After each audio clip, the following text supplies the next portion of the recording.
Right now at noon, a post office in Knoll, Missouri is commemorating the 3 billion pieces of processed holiday mail since Thanksgiving. We've got sunny skies, although it's still a bit on the cold side. We got to look at your forecast coming up. But first, the effort to save and renovate Joplin's Memorial Hall gains momentum. The 4 states' most watched news starts now. This holiday season, many families in the 4-state area are struggling to make Christmas a reality for their children. And today's your opportunity to help. This is KOAM News at noon. I'm Samantha Walker.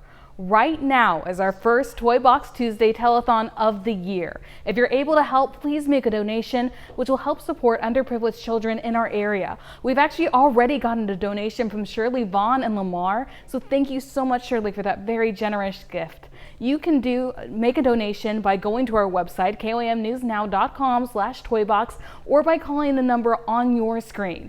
We have volunteers from Bishop and Hayes by the phones ready to help. Please join us in caring for our neighbors and making sure that every child in the 4 states community has a present this holiday season.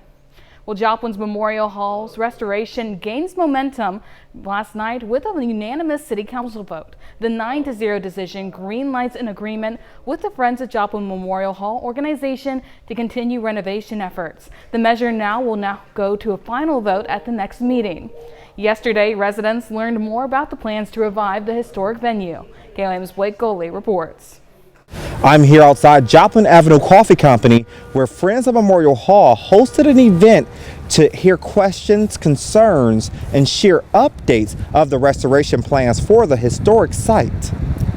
Inside, community members learned how the plan could bring new life to the 100-year-old building. Organizers say restoring Memorial Hall is not just about preservation, but about reviving the purpose it once served for local veterans and the community. To have the veterans to be brought back in for their meetings, to be able to hold events there, to be able to showcase and remember those who have given, and to expand. Residents also raised questions, including how talent would be booked, compete with other venues, and manage events if the hall is restored. Organizers say those concerns are a part of what they're trying to address as they redefine the plan. I believe that a lot of people want something good to come from Memorial Hall, but they're just not sure what. And so this part excites me because it gives people an opportunity to be heard. Melody says they are preparing to move into the next phase of the project. We'll finish with the creation of the Friends of Memorial Hall official organization, and then we'll start taking what we learned from tonight on plans and different things, getting with the contractors. It's a lot of steps we still have to go through, and we're looking at not next year, but maybe even the year after that before we even are able to do anything like that people will actually see the physical side. The group says the feedback from the event will help shape what's to come. Reported in Joplin, Blake Gully, KOAM News. Organizers stress there will be no property or sales tax tied to the project. Instead, they're looking towards a potential increase in the lodging tax to help support the restoration plan. Also in Joplin, a 2-story vacant residence with signs of homeless activity engulfed in fire this morning. Just before 6 a.m. Tuesday, reports of smoke and flames alerted emergency services of a fire near Colwell Fitness on East 7th Street. No one was found inside the structure and no firefighters were injured fighting the fire. Fire officials every year make notice of vacant structure fires and advise that if you see something, say something. Now here's Chris with a look at your forecast. Yeah, we had skies clearing pretty quickly this morning across the area. This is a look from earlier this morning downtown Pittsburgh, where you can still see some snow out there, but not that much because we didn't really get that much. Metro cameras around the Joplin area this morning as well, looking pretty good. We had a few slick spots to start the day, but conditions certainly improving, especially compared to yesterday. It wasn't terrible yesterday, but it was slick enough. There were several crashes across the area. We started yesterday at 26, made it up to a whopping 30 degrees, and that's 2 degrees cooler than where our average low should be. So that's how much colder it's been across the area.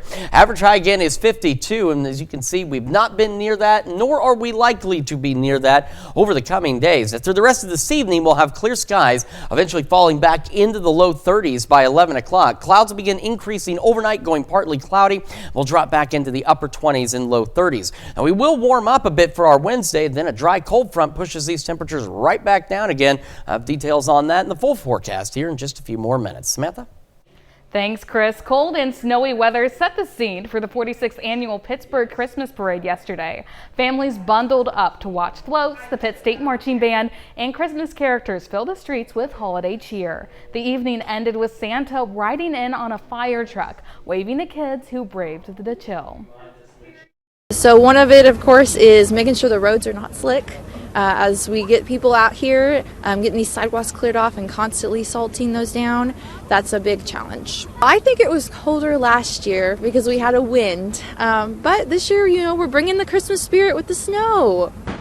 Organizers credited teamwork across many city departments for making it all happen. The city of Pittsburgh has more holiday events coming up. The 17th annual Holiday Craft Fair and Mrs. Claus's Bakery are set for Saturday, December 13th at 9 a.m. Christmas parade season in the 4 states is just getting started. KOAM has a list of Christmas parades from all over our area. The next ones are tonight in Joplin and Mount Vernon. Just scan this QR code or head over to our website, KOAMnewsnow.com, to see the full list. Well, the U.S. Postal Service is commemorating 3 billion pieces of processed holiday mail since Thanksgiving alone. The city of Knoll, Missouri, who residents refer to as Noel each December, is commemorating the milestone. Each holiday season, many people turn to the city's post office to receive a special cancellation stamp. It's international. We get Japan, China, Germany, France. We get cards from all over the place. So it's something that has spread way before I even started here, and I want to keep the tradition going. The post office began issuing the cancellation stamps on Thanksgiving Day and plans to continue to do so through the first week of January or upon special request. Well, coming up first, Toy Box Telethon of the Year. The first Toy Box Telethon of the year is underway. When we come back, we'll have more on how the community can come together to make sure no one goes without a Christmas present this holiday season. And later, we're making a 5-ingredient pizza bake in the Mr. Food Test Kitchen. We'll be right back.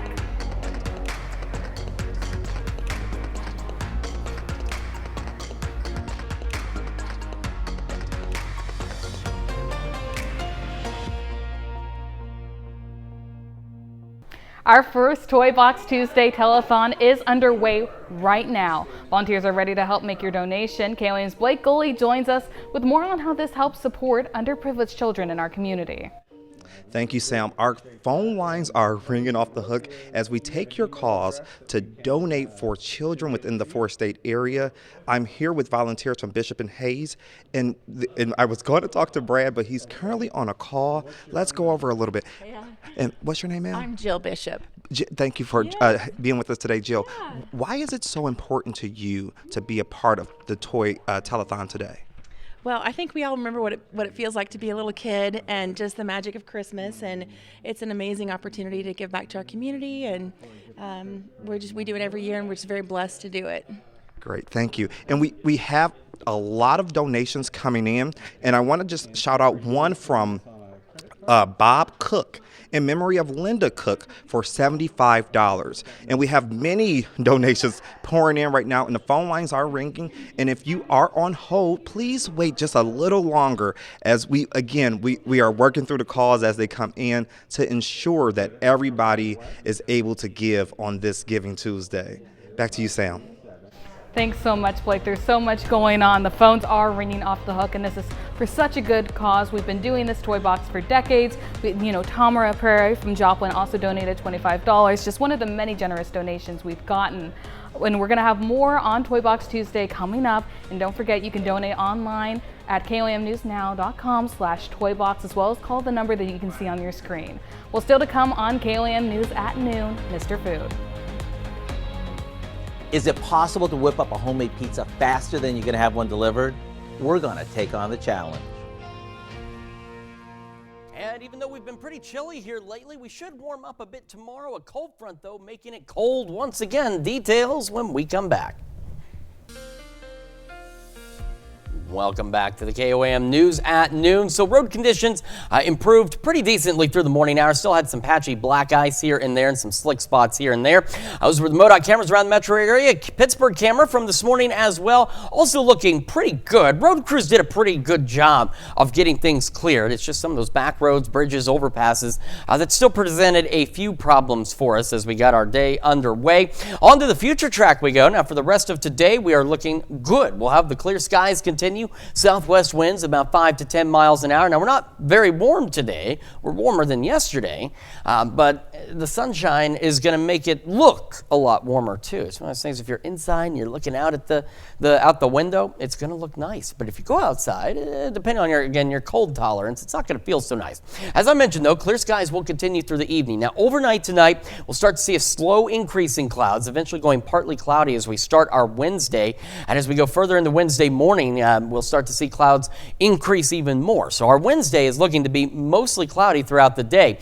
Then we have what is expected to be a dry cold front coming in by late afternoon, early evening on our Wednesday. Now I say expected to be because some of the data has hinted that perhaps ahead of the front could get a sprinkle or two, and behind the front could get a flurry or two. But right now, any precipitation chances tomorrow are extremely low. If it changes, obviously we'll let you know. But right now, it's looking to be primarily a dry front, but it does bring very cold air back into the area with it. So by noon, we're okay. By 4 or 5 o'clock, you can see where that front is starting to push in, brings in more clouds back behind it as well. And we'll have mostly cloudy, straight up cloudy skies late evening into the overnight hours. As we go into Thursday, we'll clear out a bit. We'll be partly cloudy, but it is going to be much colder again as we head into Thursday afternoon across the area, and much colder tomorrow night as well. So I know we got to warm up eventually. You saw where our average high is supposed to be, still in low 50s, and eventually we'll get there, just not quite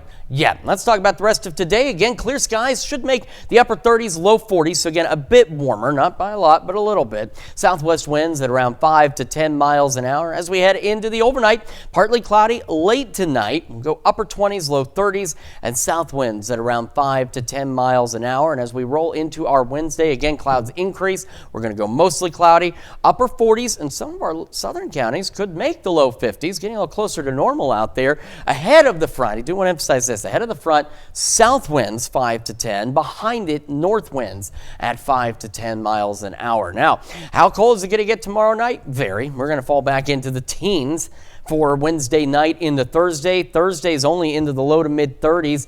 We'll drop back upper teens, low 20s Thursday night. Then Friday, Saturday, we'll warm up again. Saturday, rain chances. Now, right now, yeah, it's going to get cold Saturday night, but any rain we get should happen while it's warm. So we're not worried about wintry precipitation, but that could freeze as we go from Saturday night into Sunday morning. And so that's why we want to watch out for some slick spots Saturday night into Sunday, maybe some patchy black ice, again, especially bridges and overpasses out there, because that, again, could potentially freeze. We're going to be chilly on Sunday, and next week, one potential is these upper 50s. We're looking to warm up for sure, though, at least into the low 50s, and maybe even some upper 50s as we head into next week. So just a few more cold days, and we'll start to settle back to slightly more normal temperatures across the area. Samantha? Thanks, Chris. Keep in mind, guys, our Toy Box Tuesday telethon is going on right now. We have volunteers with Bishop and Hayes by the phones ready to take those donations, or you can also make them online at komnewsnow.com/toybox. We've been getting so many donations, and every dollar goes such a long way. Some of the donations we've gotten are from Vicki Morris and Parsons. She donated $50. Thank you so much. And also Rick and Peggy Bradish and Joplin, they've donated $100.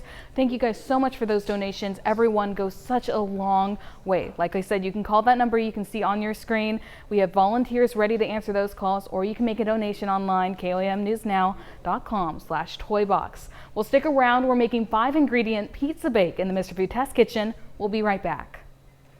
This 5-ingredient pizza bake delivers lots of pizzeria flavor without having to send for takeout. Howard shows us how to make it in the Mr. Food Test Kitchen. We know with all the holiday shopping, prepping, and planning, the next few weeks are going to be busy. We also know we're going to need a few standby dinner ideas that are quick, easy, and family friendly. So no matter who stops by, we're ready. The layered bake we're making today is just the thing to whip up in a pinch, and it only needs 5 ingredients. After stirring some biscuit mix with water, we spoon about half the dough into the bottom of a baking dish. It's okay if the dough doesn't totally cover the entire dish. It's going to expand when it bakes.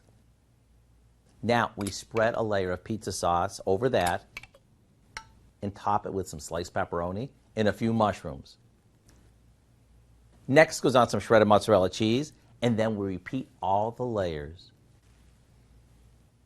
We bake it off for about 20 minutes or just until the crust is golden brown and the cheese is melted. When you cut this into squares and serve this cheesy, hearty bake, everyone will wonder when you found the time to whip this up with all the running around you've been doing. It's all the flavors of pizza in less time than it takes to have one delivered. To get the recipe for our 5-ingredient pizza bake, go online now so you can feed your troops something truly homemade no matter how busy you are. I'm Howard in the Mr. Food Test Kitchen, where every day we're looking for a faster way for you to say, ooh, it's so good. Now here's a look at the 4-state market prices.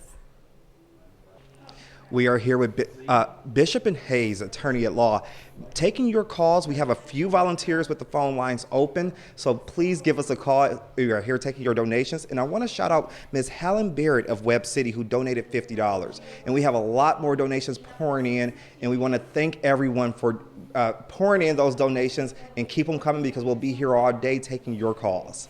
Thanks so much, Blake. Again today, upper 30s, low 40s across the region. Chilly tonight, clouds increasing. Warmer tomorrow, upper 40s and low 50s.